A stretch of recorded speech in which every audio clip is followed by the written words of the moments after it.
Could you show us how the machines work? Sure. Why don't you go out and I'll have Elizabeth type her number in. This is our main screen for breakfast, and then I have one similar to this for lunch.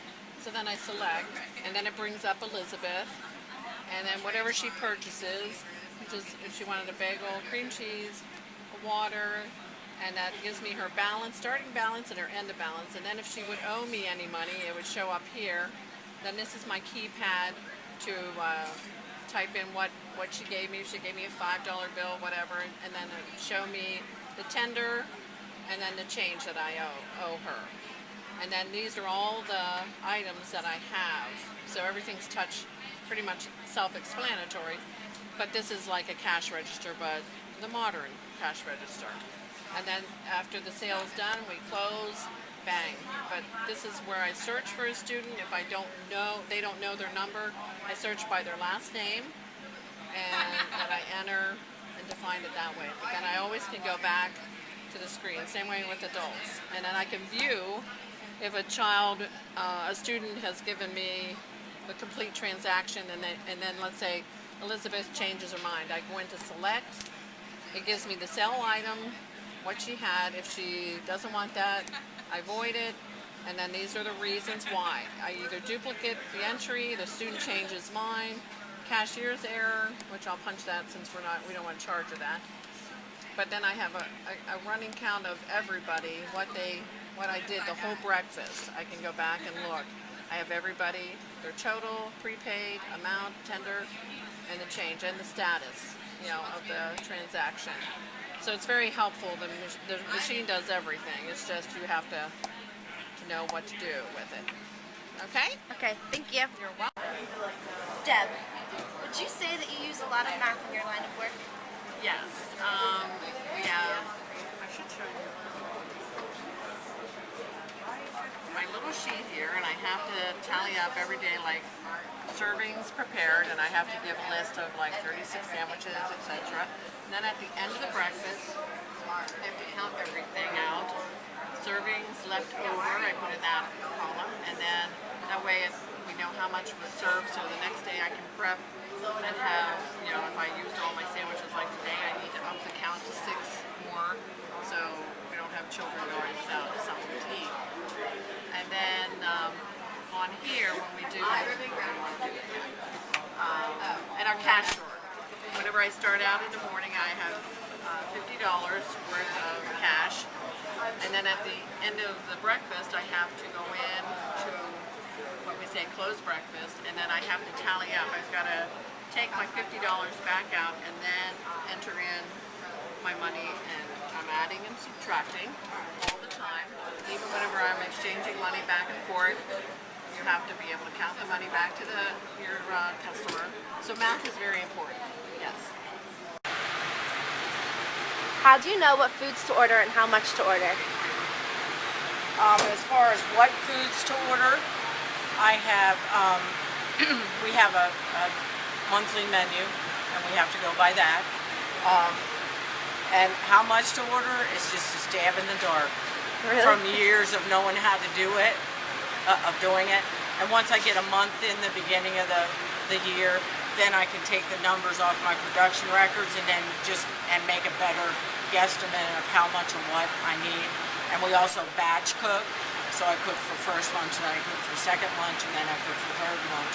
So if I have to adjust the numbers, it can dwindle down to where last lunch gets the adjustment. Okay. And do you order separately from the North Building? Yes, ma'am. What is the budget difference between each building? They've got our budget all lumped together, but if I was to make an educated guess, I think I serve more kids. You do? Yeah, I think so. Do you know why the North Building has sugar cookies instead of chocolate chip cookies? They make theirs from scratch. Do you guys make your cookies too? No? We bake them off their pots. Okay. And do you have to switch brands or stop ordering things due to budget? Yes. You do? Especially like right now, it's cold. Produce is everywhere. Produce is lousy. So we have to stop, like rates are way up, so they won't be on the line. So they come back down because I have in my budget I have for each thing on your tray I can only spend up to this amount to keep my costs down and make the cost efficient. And what do you plan on doing when there's a break coming up and less students come to school? I try to adjust the numbers as best I can. Sometimes I can, and sometimes I can't, because I never know how many's gone to someplace warm and all this. We could just take an average, and I look at last year's too, but that's not always a good thing either, because it's a different batch of kids, different situations. So you just never know how many's, and you'll find usually when there's a break like at Christmas time, I run it down to where there's nothing left, and I know there's no selection, but I do it for a reason. So this stuff doesn't go out of code date or whatever, so I don't have to throw it away. That's why I run it out when we're going on break or whatever. Okay, thank you. You're welcome.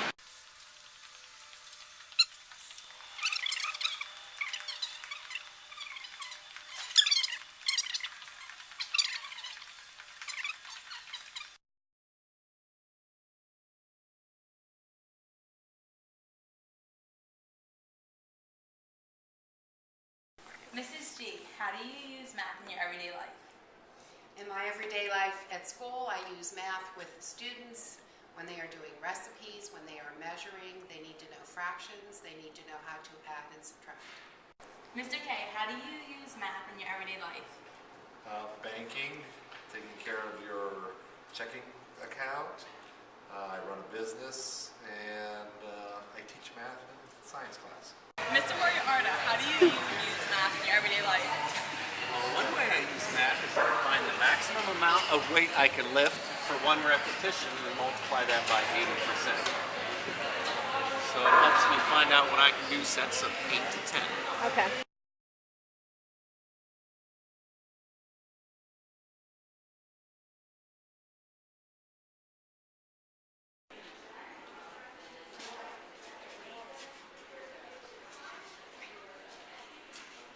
Dizzy. Hold on. Okay, hold on. Go. Mr. Moriarty. Go. Wait, you gotta start over. Hold on.